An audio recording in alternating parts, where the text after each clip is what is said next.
Հայաստանի Հանրապետության մեծարգո վարչապետ, ազգային ժողովի հարգելի փոխխոսնակ,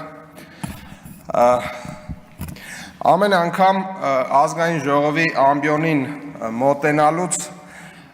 մանավանդ կատարողականների քննարկման ժամանակ այն ընթացքում, երբ որ մեր ընդդիմադիր գործիչները հնարավորություն են ունենում 10 րոպեանոց ելույթներ ունենալ, ես անկեղծ ասած հակասական զգացումներ եմ ունենում։ Մի կողմից մտածում եմ, որ շատ ասելիք կա, մյուս կողմից մտածում եմ, որ ասելիք չկա, որովհետև ինչ էլ բերես հակափաստարկ խոսես փաստերով մեր ընդդիմադիր գործիչների հետ, միևնույն է նրանք մանիպուլյացիայով, ստով, կեղծիքով, ամբողջովին իրականությունից կտրված տեքստերով հեղեղում են այս ամբիոնը։ Չնայած այս հանգամանքին հետո հիշում եմ, որ մեր զրույցը այս ամբիոնից Հայաստանի Հանրապետության քաղաքացիների հետ է, այլ ոչ թե մարդկանց, ովքեր որ պատրաստ են սեփական քաղաքական դիվիդենտների համար գնալ ամենաանհավանական մանիպուլատիվ սցենարներով։ Եվ հետևաբար, ինչքան էլ դուք այստեղից նշեք, որ դուք հոգնել եք այն փաստից, որ մենք ճանապարհներ ենք կառուցում, ես պետք է նշեմ, որ 2024 թվականին Հայաստանի Հանրապետությունում կառուցվել է շուրջ 503 կիլոմետր ճանապարհ, միայն պետբյուջեի միջոցներով։ Ավելի քան 200 կիլոմետր ճանապարհ կառուցվել է, վերակառուցվել է սուբվենցիաներով։ 2023 թվականին 501 կիլոմետր ճանապարհ, 2022-ին 301 կիլոմետր ճանապարհ պետբյուջեով է կառուցվել 154 սուբվենցիայով, 2021-ին 386 կիլոմետր, 20-ին 388, 2019 թվականին 330 և 110, 2019 թվականին կառուցվել է միայն այնքան ճանապարհ, ինչքան դուք ձեր կառավարման 5-6 տարիների ընթացքում։ Հարգելի գործընկերներ, ես կուզեի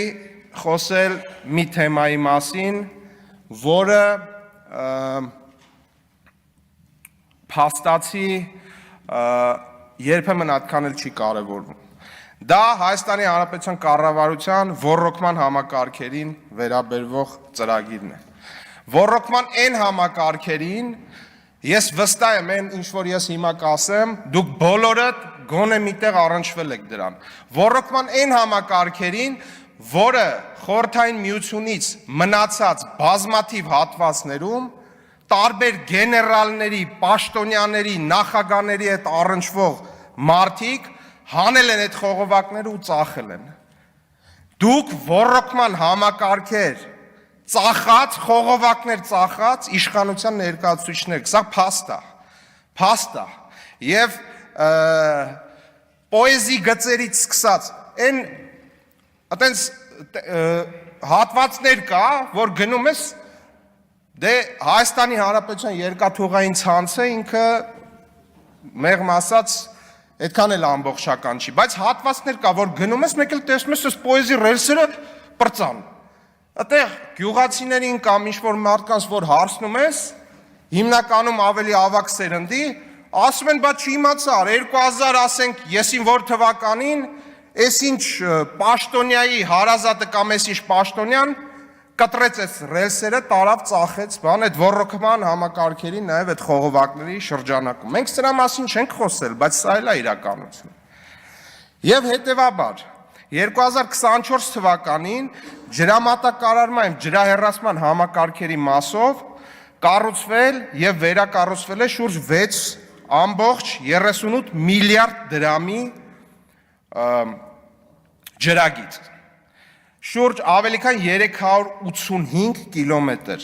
իսկ ոռոգման համակարգերի մասով 5.14 միլիարդ դրամ, 130 կիլոմետր։ Թոշակների մասով 6 տարվա կտրվածքով կանանց, թոշակառու կանանց տոկոսային հարաբերությամբ թոշակը ավելացել է 24.6%-ով, իսկ տղամարդկանցը 19%-ով։ Ջրամբարների մասով, հարգելի գործընկերներ, ես չեմ կարող ասել, որ այստեղ ամբողջությամբ այնպես է, ինչպես մենք նախատեսել էինք եւ այլն, բայց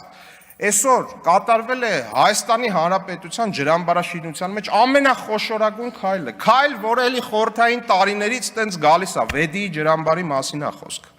Եվ Վեդիի ջրամբարի կառուցումը եւ այդ պատասխանատվությունը ստանձնել է մեր իշխանությունը եւ դա արդեն իրականություն է։ Պայմանագրի արժեքը, եթե չեմ սխալվում, $90 միլիոն։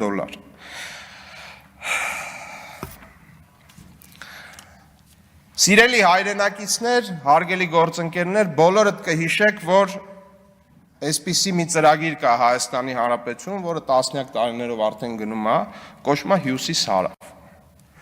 Ես ուզում եմ մեզ բոլորիս հիշեցնել, որ Հյուսիս-Հարավը մեկնարկեց, եթե չեմ սխալվում, քննարկումների 2009 թվականից շատ մեծ շուկով եւ այլն ամեն օր հոդվածներով, ռեպորտաժներով, իսկ բուն շինարարությունը նախընտրական փուլում 2012 թվականին։ Ինչ որ բաներ 2012 թվականին։ Այս դալիճում նստած մարդիկ Հյուսիս-Հարավը եւ կառավարության շենքում նստած մարդիկ։ Հյուսիս-Հարավը մաս բաժանել էին իրար մեջ։ Մաս բաժանել էին իրար մեջ։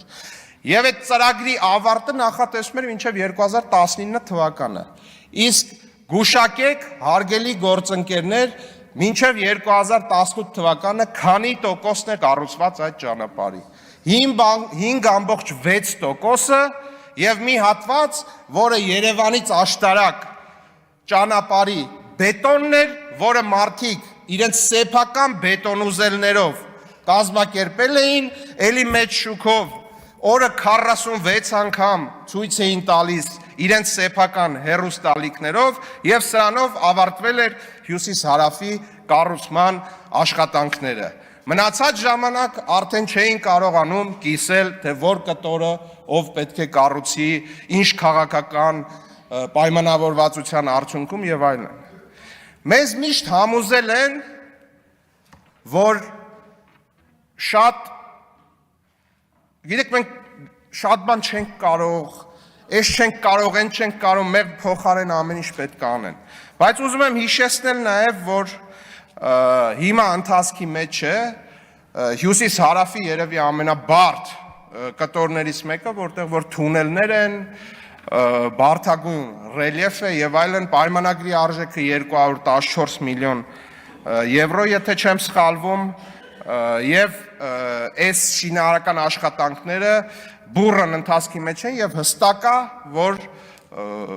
ծրագիրը հասնվելու է ավարտին։ Մեր ու ձեր տարբերությունը կարելի է պրոյեկտել շատ բաների, ծրագրերի հետ կապված, բայց մեր տարբերությունը ձեր հետ էն է, որ այս ծրագրերը առաջ են գնում եւ այս ծրագրերը չեն դառնում քաղաքական տարբեր պայմանավորվածությունների, մատաղ չեն լինում այդ պայմանավորվածությունների արդյունքում։ Սիրելի հայրենակիցներ, կարելի է անընդհատ շարունակել այս ընդդիմության կողմից առաջ քաշվող կեղծ թեզերի ջախջախման process-ը, այդ աղիողորմ, լալահառաչ, ողբալի ձայնով այստեղ ինչ-որ բաներ ներկայացնելու գործընթացը շատ հեշտ է իրականում ջախջախել փաստերով, բայց պատասխանատվության եւ քաղաքական պատասխանատվության եւ խոսքի արժեքի գնահատման առումով նաեւ ես շատ եմ կարևորում, որ մենք խոսենք նաև մեր իրականացրած ծրագրերից եւ ինչի՞ չէ բացթողումներից, ձախողումներից եւ դա էլ քաղաքական յուրատեսակ պատասխանատվություն է, որ մենք ընդունում ենք, որ ինչ որ բաներ այնպես չի ստացվել, որ պլանավորել ենք։ Եվ շնորհակալություն եմ ուզում հայտնել մեր գործընկերներին իրենց ջանքերի եւ ներդրած ավանդի համար, շնորհակալություն ուշադրության համար։ Չմոռանաք հավանել տեսանյութը եւ բաժանորդագրվել Civic AM-ի YouTube-յան էջին։